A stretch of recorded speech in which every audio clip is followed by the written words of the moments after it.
to turn our attention.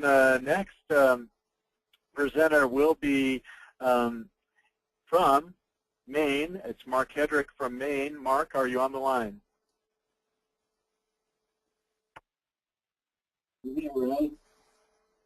Hi, Mark, and welcome to the webinar and the presentation from Maine on local work groups.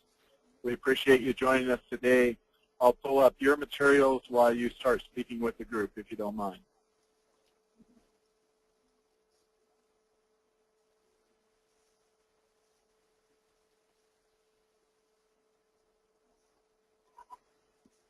Are you with us, Mark? I'm not hearing you on the phone, Ray.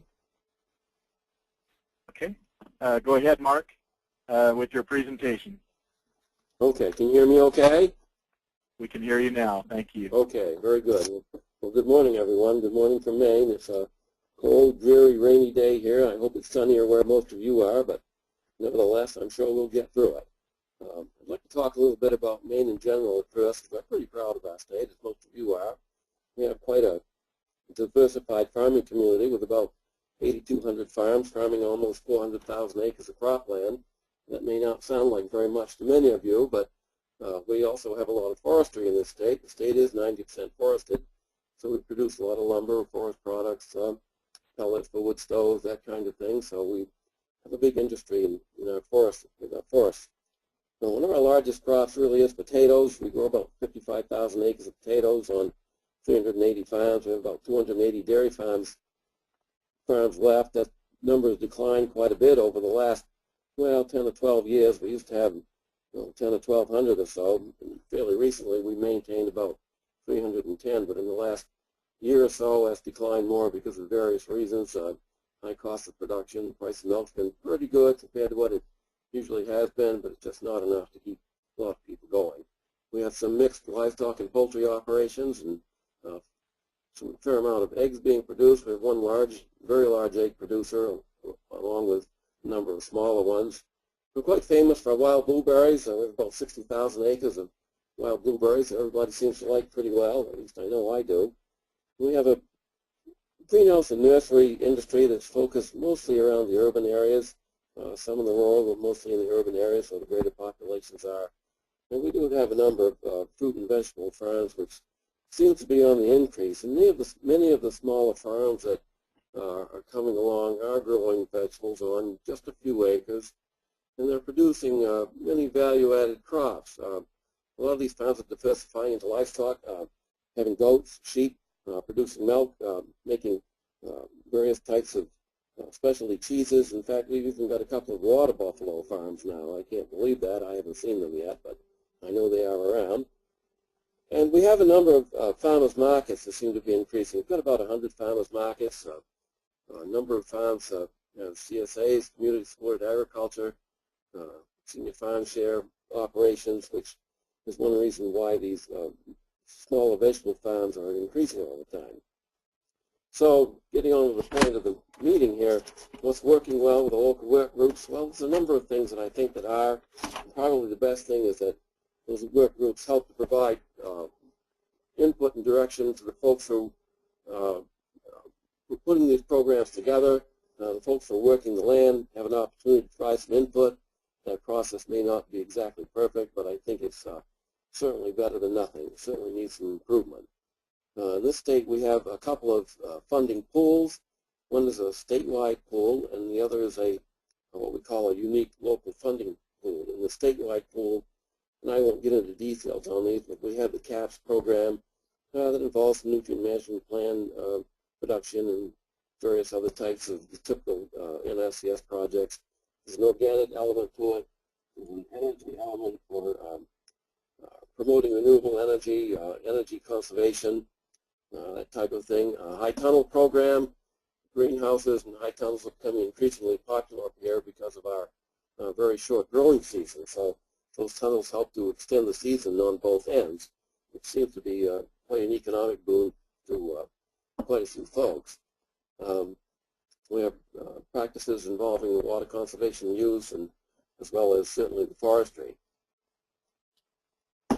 So in our local funding pool, we have the typical animal waste storage structures and nutrient management plans and planning. There's quite a demand for that. It seems to be an area where there's a lot of concern about non-point source pollution and so on. So we really are emphasizing those types of things. Cropland issues, erosion control, cover crops, pasture involves a lot of fencing to keep livestock out of the streams. There's a blueberry project. As I said, we have 60,000 acres of blueberries, and it's becoming more and more difficult to find labor to harvest those blueberries and produce those blueberries. So good practices for rock removal from the field so that harvest can be mechanized and fertilization can be enhanced and that type of thing. It's also a small farm soil health program unique to our area. As many of you know, the new NASCA priority is focusing on soil health. So I think one of the advantages of this local pool is that we can establish some of these practices and prioritize them at the local level, and they compete with other applications on that local level and don't have to compete with other areas of the state. And I will say those blueberry and small farm soil health tools are unique to our district area. So we have a local pool of money within our district, which I think means a lot to the local folks. It means that we can at least help to control where some of that money goes and how much it allocates to certain practices. And of course, as has already been discussed, the local work group is a mechanism for passing on some recommendations to the state committee. It appears that some of this is a little more flexible than it has been in the past. I think we've still got a long way to go, but I think perhaps we're being heard more than in the past. But I think the bottom line with what's working well is that at least the local folks can have some control over these practices, get funding, and that local funding pool, I think, helps us out quite a bit. Well, what's not working well, as usual, and not surprisingly, there's never enough money to do all these projects, either through NRCS or through other organizations. In fact, we're being told in this state that there's barely enough money to fund 32% of the need, and I think probably that's not the correct figure. I think there's probably a much greater need than that, but funding is always a problem. And because of the lack of money, there's insufficient technical assistance for doing projects, either through NRCS or through other folks. We don't have enough technical service providers to do certain things. We do have a number of certified crop advisors, certified professional agronomists who are out there trying to help out, and a lot of them would like to get, well, I won't say a lot, but at least some of them would like to be certified as TSPs within NRCS, but there's so many hoops they had to jump through to get certified that many of them just throw up their hands and say, this isn't for me, I'm just going to continue the way I'm going. I think another perhaps disadvantage of the way things are going is that there's a long lead time for getting projects funded and therefore implemented. You know, you need to sign up by July or August of this year to get funded for next year, which makes a long lead time for getting things done. And in the meantime, other projects can come up, other concerns, other issues can come up and need to get funded, and they end up getting on the back burner for funding at a later time. I think one of the issues we have is this not enough farmer or stakeholder participation in this entire process, which partly creates not enough continuity from one year to the next. Our local work groups tend to meet once a year, which probably isn't enough. And the other problem is that by the time the next year comes around, you don't necessarily have the same players in there. So it's difficult to have continuity. It's hard to get landowners and some farmers together for these things, as many of you know, and I'm sure you run into. A lot of folks just don't like working with the government, either for philosophical reasons or there's just too much paperwork. And I don't know how we solve that issue. And some folks are saying that local work groups perhaps are overly influenced by some of the NRCS folks, and that may be true in some areas. Another thing that I think perhaps is hurting us overall is that also, as you know, NRCS and FSA and certain other agencies have been consolidating offices. Now, for example, in Maine, we have 16 soil and water conservation districts, and 2 of those districts each consist of 2 counties. We have one large district up north in Rooster County, which we usually call the county, and everybody knows who you're referring to. That's where most of the potatoes and broccoli are grown. Now, in my area, we have one of those two county districts, Knox and Lincoln counties. And as a result of NSCS closing their office in Knox County, our district was split. And what happened was Knox went with Waldo County to the north, which is a large county with lots of farms. Now Lincoln County went with Kennebec County to the west, which is a large county with lots of farms. In fact, that includes what we call our dairy belt in the state, where most of the larger dairy farms are located. And so the question arises, is the original district of Knox and Lincoln counties receiving the funding now that it would have if these splits not happened? Well, it's hard to say. We're not sure. And are some of these awards getting biased, some of these funding awards getting biased to a particular county for local political reasons or certain other biases? Well, it's not always easy to assess. And I'm not necessarily saying these consolidations are good or bad.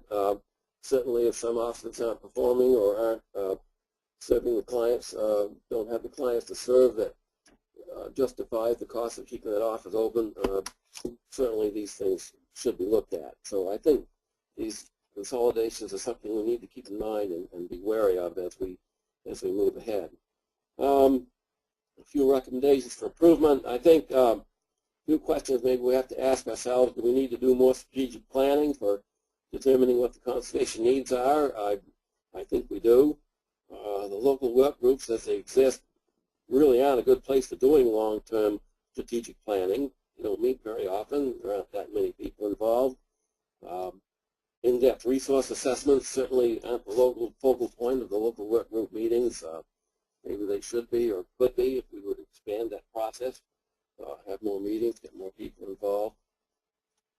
Maybe a good place to go is have the soil and water districts do more of this assessment work. But then again, most of the soil and water districts are struggling, don't have enough funds to get the job done that they would like to do. So enhancing that funding is going to be a difficult task, and I think to do that we probably need to do some aggressive marketing of our programs to the public. And who's going to do that? Well, I think there's a lot of people can do it. The districts themselves can do it, but we work with a lot of other folks directly, such as Farm Bureau, various watershed groups, land trusts, extension. But again, the problem is we actually have, I say we, the soil and water districts, actually have competition now from a lot of these groups. There's a lot of similar programs that are occurring, and these other organizations are actually fighting for their own survival as well. So I think what we need to do is make a really good effort, a concerted effort to get more producers involved in the process, getting more funding and getting these priorities established. And one way of doing that is more education, particularly of the kids in the school. One of the things that our district does is to concentrate on education of kids in the school. We have a number of projects for doing that. I won't list them, but the good thing I think about educating the kids is they learn that they're going to take that information home and educate their parents as well, at least in many cases. So I think there's no one answer here. A lot of what needs to be done requires a lot of money, a lot of time, a lot of talent. And we all certainly have the time, the knowledge, and the ambition, but finding that money and the time, I think, is certainly going to be a difficult thing to achieve. So, Ray, that's pretty much my comments for now. Thank you very much. Thanks, Mark, and we appreciate that insight from Maine. And